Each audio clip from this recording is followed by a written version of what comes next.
A wonderful day! Today we will make bread rolls.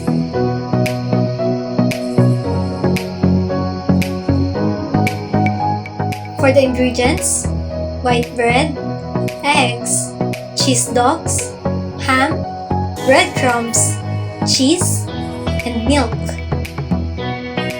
First, mix the milk and the eggs.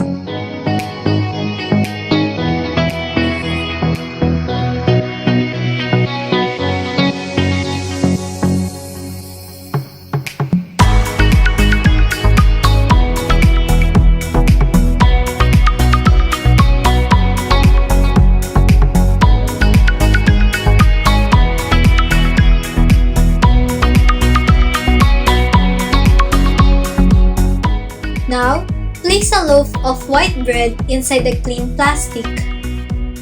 Then press or flatten it. Now let's start with ham and cheese bread roll.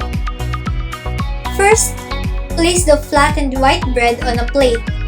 Place the sliced ham on one end. And then place the sliced cheese on top.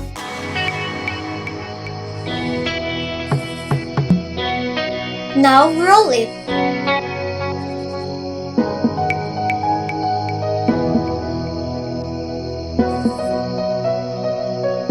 Coat it with the egg mixture.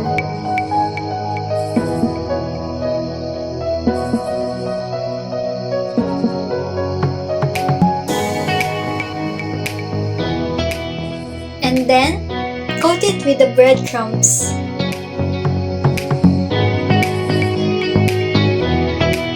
For the cheese dog bread roll, do the same steps. But now, place the sliced cheese dog on one end and then roll it. Dip it in the egg mixture and then coat it with breadcrumbs.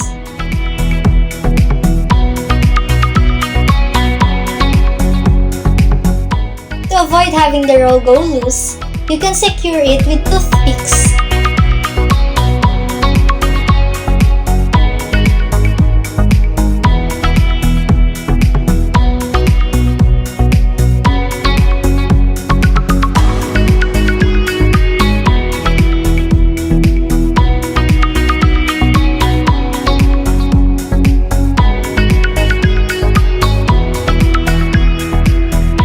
Now, it's cooking time!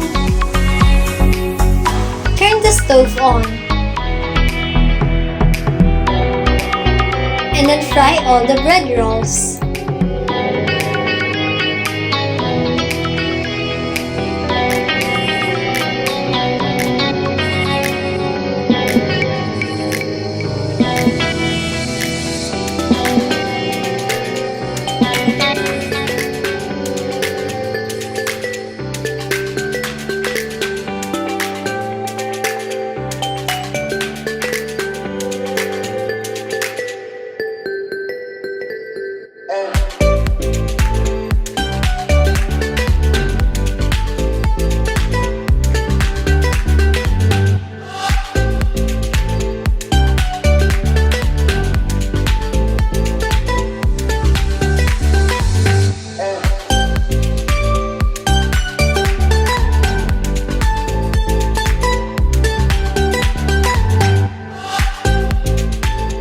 Afterwards, place it on a plate with tissue. The tissue will absorb the excess oil.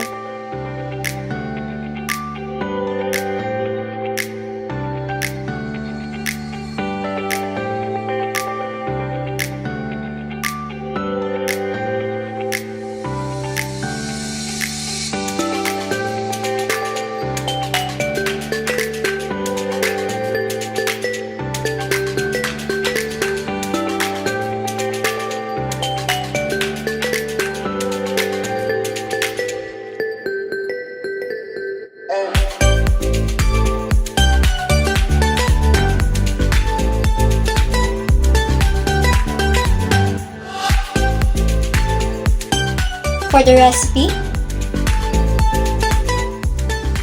the ingredients are 2 to 3 cups of breadcrumbs, 4 pieces of square cut ham, 4 to 6 pieces of cheese dogs, slices of cheese, 2 pieces eggs, 2 tablespoons of milk, cooking oil, and toothpicks.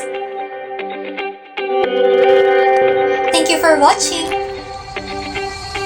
Don't forget to leave a like and subscribe to Pachama Chapa Cooking to be updated. See you in our next video. Bye-bye!